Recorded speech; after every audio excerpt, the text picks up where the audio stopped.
오늘 잘 집중하실 수 있으실까요? 네. 왜냐하면 좀 저도 아직 정리가 잘 안 됐는데 얘기를 하면서 정리가 될 것 같아서 그런 것과 더불어서 잘 따라오셔야 돼요.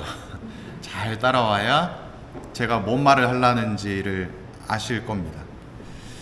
자, 우선은 이 이스라엘, 이 유다인들은 우리가 뭐 국가를 보면 대통령이 있잖아요. 그리고 뭐 대통령이 있기 전에는 뭐 예전에 과거를 돌이켜 보면 뭐 왕이 있었고, 또 왕이 있기 전에는 어떤 상태였을까요? 그렇죠. 뭐 이제 뭐 족장, 부족장, 뭐 이러저러한 이렇게 여러 지파들이 합체되어 있는 부족 국가 형태가 초기의 어떤 그런 형태죠. 이 유다인들도 마찬가지였어요. 이 유목 생활을 하다가 가나안 땅에 정착을 할 때 부족으로 12개의 지파로 정착을 했거든요. 그래서 그 지역들의 이름을 보면 아마 뭐 한두 번씩 들어보셨을 겁니다. 뭐 유다다, 뭐 단, 즈불룬, 뭐 납탈리, 뭐 이런 얘기들 들어보셨어요? 그런 식으로 이제 12개의 지파들이 각각의 땅들을 나눠서 이제 소유하고 그곳에서 정착을 해서 살고 있었는데, 시간이 지나면서 이 부족 국가라는 것은 부족장이 주체적으로 그 부족을 다스리는 것이고, 그러다 보니까 전체적인 이 나라로 봤을 때에는 그 힘이 다 분할이 되어 있는 거죠. 힘이 없는 거죠. 그러다 보니까 그 당시에 사람들이 점차적으로 뭘 요구했냐면, 우리도 임금을 좀 세워 주십시오 하면서 이 왕정 체계를 요구하기 시작을 해요. 근데 그때 당시에는 이제 오늘 이 룻기의 시작입니다 하면서 뭐라고 이야기를 했냐면, 판관들이 다스리던 시대에라고 이야기를 해요. 그래서 룻기의 바로 앞에 부분이 무엇이냐면 판관기예요. 판관기라는 얘기는 일종의 이 왕을 세우기 전에 과도기였던 시기다라고 볼 수가 있어요. 판관이라 함은 예언자이면서 동시에 이 재판장의 역할을 하는 사람들이었거든요. 그러니까 애매하게 아직은 이 왕정 체제가 구축이 되진 않았지만 그 과도기 시기였다는 거예요. 근데 여기서 중요한 부분이 무엇이냐면, 하느님께서 원하셨던 것은 사실 왕정 체제를 원하지 않으셨어요. 근데 지속적으로 사람들이 요구하고 또 요구하니까 그제서야 그래, 예언자가 이름이 생각이 안 나는데 그 예언자에게 그렇게 원하니까 들어줘라 하면서 이제 점차적으로 이 체제가 변화하기 시작을 해요. 그러면서 이제 조금은 하느님한테 유다인들이 밉보인 거죠.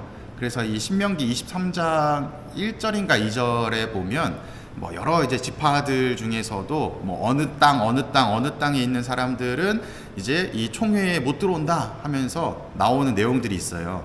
거기에 보면 이제 오늘 이 룻기의 시작에 나오는 배경이 되는 이 모압 땅이 등장을 하거든요. 이 모압 땅도 그 총회에 참석하지 못한다라고 신명기 23장에 나와 있습니다. 그래서 이 모압 땅은 하느님께 살짝 이제 좀 버려진 듯한, 좀 멀리하게 된 듯한 그런 이미지를 갖고 있는 거예요. 그럼 이 모압 땅이 어디냐? 이스라엘 땅에 그 갈릴레아 호수가 있고 요르단강이 있고 밑에 이렇게 사해가 있잖아요. 그 사해를 보았을 때 사해의 오른쪽이 모압 땅이에요. 그리고 사해의 왼쪽이 무엇이냐면 이 베들레헴이 있어요. 유다 땅 베들레헴이라고 하는 지역.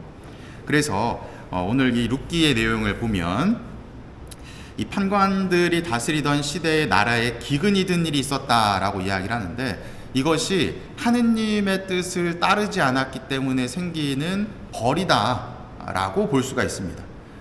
하느님은 판관 세우는 걸 별로 원치 않았는데 자꾸 세워달라고 하니까 세워놓은 거죠. 근데 하느님 기분이 나빠.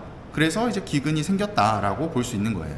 그래서 그때에 유다 베들레헴에 살던 한 사람이 모압 지방에서 나그네 살이를 하려고 아내 나오미와 두 아들과 함께 길을 떠났다라고 이야기를 해요. 베들레헴이라는 곳에서 사해를 건너서 모압 땅으로 가려고 한 거예요. 왜냐하면 베들레헴이 기근이 들었으니까 여기서 못 살겠다 하면서 모압 땅으로 가려고 하는 거죠. 여기서 이동하려고 했었던 등장인물이 아비멜렉이라고 하는 사람인데, 이 아비멜렉의 뜻이 나의 하느님, 나의 임금님이란 뜻이래요. 이름 자체를 보면 하느님께 믿음을 두고 있는 사람이라는 것을 드러내고 있는 거죠. 근데 이 베들레헴이라고 하는 지역에서 모압 땅으로 이동했다는 것을 상징적으로 어떻게 볼 수 있냐면, 하느님의 품 안에 있다가 하느님 품 밖으로 나가는 것으로 볼 수가 있어요. 왜냐하면 이 베들레헴이라고 하는 지역은 대대로 이 다윗의 탄생지이기도 했고, 수많은 이제 예언자들의 탄생지, 그리고 나아가서 예수 그리스도께서 탄생하는 지역, 곧 굉장히 하느님과 밀접한 지역이다라고 하는 그 의미가 담겨져 있는데, 그곳에서 모압 땅으로, 버려진 땅으로 간다는 것은 하느님과 거리를 두고 멀어진다는 것을 의미하는 거예요. 그래서 그때 갈 때 이 아내인 나오미와 두 아들과 함께 갔다고 이야기를 하죠. 여기서 나오미는 무슨 뜻이냐면 이 기쁨이라는 의미를 담고 있어요. 그 기쁨이라는 나오미가 이제는 하느님과 좀 척지고 있는 모압 땅으로 이동을 하게 되는 거죠. 그래서 보면 바로 이제 다음에 나오미의 남편인 엘리멜렉이 죽었다라고 이야기를 합니다. 제가 아까 잘못 말씀을 드렸네요. 아비멜렉이 아니라 엘리멜렉이에요. 엘리멜렉이 모압 땅으로 가니까 이제 죽은 거예요. 그리고 나오미와 두 아들만 남게 되는데, 시간이 좀 지나서 이 두 아들이 장성을 하고서 이 며느리를 드리게 되는 거예요. 그 며느리 둘을 드렸는데 하나는 오룹하고 하나는 룻이라고 이야기를 합니다. 그리고 나서 이제 10년쯤이 쓱 지나면서 모압 땅에 계속 머물러 있었던 거예요. 원래는 베들레헴 땅에 그 기근을 잠깐 피해서 가려고 했는데, 모압 땅에 거주하는 시기가 점점점 길어지게 되죠. 이걸 어떻게 표현할 수 있느냐? 하느님에게서 마음이 점점 멀어졌다라고 볼 수가 있는 겁니다. 그러다가 이 두 사람도 죽었다. 두 사람 누가 죽은 걸까요? 아들 둘이 죽은 거예요. 그리고 나오미는 이제 혼자 남게 되었고, 며느리들과 함께 모압 지방을 떠나서 돌아다니기로 하였다라고 이야기를 합니다. 정처 없이 이제 거주지 없이 돌아다니는 거죠. 그 혼란스러운 마음 상태를 표현해주고 있다라고 볼 수가 있는 겁니다.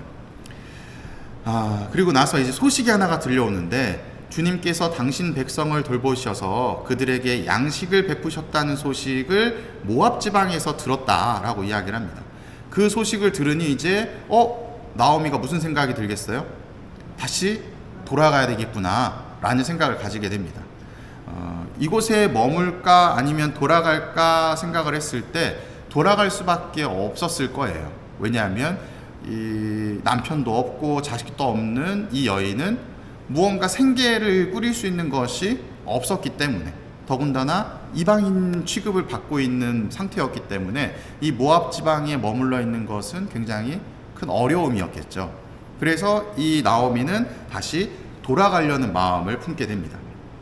그때 이제 중요한 부분이 무엇이냐면, 며느리인 두 사람은 유다 사람일까요? 모압 사람일까요? 모압 지방에 있었던 사람이잖아요. 이 사람들도 이제 남편을 여의고 나서 여인 셋이서 그 지역에서 먹고 사는 것은 굉장히 어려운 상황이었던 것이죠. 제가 늘 말씀드렸듯이 여인이 혼자서 경제적인 생활을 하는 것이 불가능한 시대였기 때문에, 그래서 이 나오미도 어떤 결정을 하냐, 야 어차피 니네 여기 땅에서 태어나고 자라고 했으니 어차피 뭐 남편도 없고 하니 너희들 새로운 사람 찾아서 떠나가라, 그것이 너희들한테 낫겠다 라고 했더니, 첫째였던 누구예요? 오르파는 얼씨구나 하고서 마지막에 작별의 인사, 입맞춤을 하고 떠나가는데, 반대로 이 둘째였던 룻은 어떻게 했죠? 어머님을 두고 돌아가라고 저를 다그치지 마십시오. 어머님 가시는 곳으로 저도 가고 어머님 머무시는 곳에 저도 머무렵니다. 어머님의 결례가 저의 결례요 어머님의 하느님이 제 하느님이십니다 라고 이야기를 해요. 이 말은 룻이 나오미를 그냥 따라가겠다는 것이 아니에요. 나오미는 어느 나라 사람이다. 유다 지방의 사람이었고 나오미라는 이름 자체가 기쁨인데 무엇에 대한 기쁨이었을까요?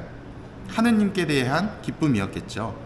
룻은 모압 지방에 머무는 것이 아니라 이제는 이 모압 지방에 하느님께 배척되어 있었던 곳이 아니라 예수님께서 태어나실 선택받은 땅이라고 볼 수 있는 그 유다 지역으로 건너가게 되는 것이죠.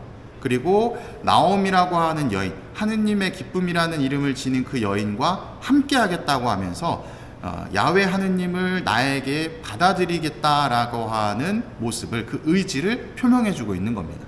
신앙을 받아들이겠다는 거예요. 이렇게 해서 나오미는 모압 출신 며느리 룻과 함께 모압 지방에서 돌아왔다. 이제 베들레헴으로 돌아왔다라는 것을 이야기를 하고, 그때 당시에 이 베들레헴에 도착한 것은 보리 수확이 시작될 무렵이었다라고 밝힙니다. 보리 수확이 시작되면 기근이 이제 끝나는 것이죠. 그 말인즉슨 뭐예요? 그 여러 가지 어려움과 고통스러운 상황에서 이제 해소가 되었다라는 것을 표현해주고 있는 거예요.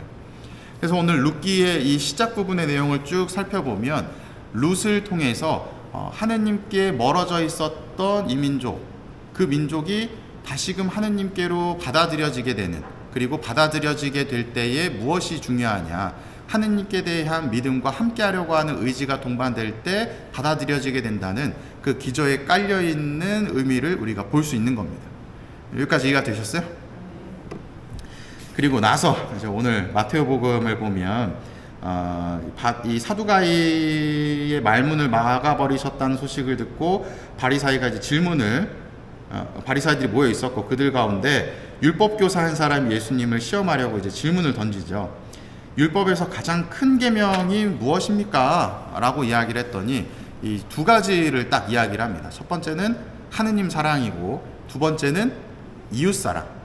이 두 가지, 하느님 사랑과 이웃 사랑이라고 하는 계명이 가장 크다라고 밝히는데, 오늘 룻을 통해서 살펴본다면 이 두 가지를 이루었냐 이루어지지 않았느냐, 이루었을까요 안 이루었을까요?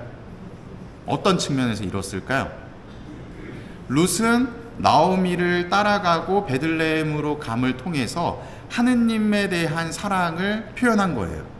그리고 나아가서 여기서는 저의 이제 개인적인 사견인데, 이웃사랑을 그럼 어떻게 실천을 했을까? 바로 자신의 어머니였던, 시어머니였던 나오미와 함께하는 것을 통해서 이웃사랑을 실천한 거예요. 왜냐하면 가만히 생각을 해보면 룻이라는 여인은 만약에 베들레헴으로 가지 않고 그 모압 땅에 머물러 있었다면 어쩌면 잘 먹고 잘 살았을 수도 있어요. 왜냐하면 아직 이렇게 나이가 물론 차긴 했지만 많지 않았고, 그리고 싱글이기 때문에, 혼자잖아요. 그렇기 때문에 누군가를 만나서 살게 된다면 여러 가지 거의 혼자 살면서 여인으로서 누려야 되는 그 어려움들에 굳이 처하지 않고 거기서 그냥 잘 먹고 잘 살 수도 있었을 겁니다. 그런데 어떤 마음이 들었느냐, 나옴이라고 하는 여인을 볼 때에 어떤 감정, 이 동병상련의 마음을 느낀 거예요. 나는 비록 젊지만 우리 시어머니는 나이가 많으시고 누군가와 재혼을 하는 것도 어렵고 자식이 있는 것도 아니고 홀로 살아가야 되는 그 상태, 나와 비슷한 그 처지를 돌아보면서 동병상련의 감정을 느꼈기 때문에 이 여인과 함께 하면서 내가 돌보아야 되겠구나 라고 하는 마음이 든 것입니다. 이것을 오늘 복음에서 찾아본다면 무엇으로 설명할 수 있다? 이웃사랑으로 표현할 수 있다는 거예요. 이를 통해서 오늘 복음과 이 독서는 어떻게 연결이 되느냐, 이 룻이라고 하는 여인의 그 짧은 오늘 독서에 나오는 그 짧은 내용들을 통해서 하느님 사랑과 이웃 사랑이 어떻게 이루어지고 있는지를 우리에게 표현해 주고 있는 겁니다. 잘 따라오고 계시죠? 거짓말 같은데 억지로 지금 이렇게 이러고 계시는 것 같은데. 그래서 우리도 이 하느님 사랑과 이웃 사랑이라고 하는 측면을 우리 삶 안에서 어떻게 드러내면서 살 수 있을까를 고민을 해봐야 돼요. 하느님 사랑은 굉장히 많이 하고 있어요. 뭐 지금도 이렇게 미사 참여하는 것만으로도 하느님 사랑을 실천하고 있다라고 볼 수 있는데, 이웃 사랑은 과연 실천하고 있느냐? 하느님 사랑은 우리가 굉장히 잘해요.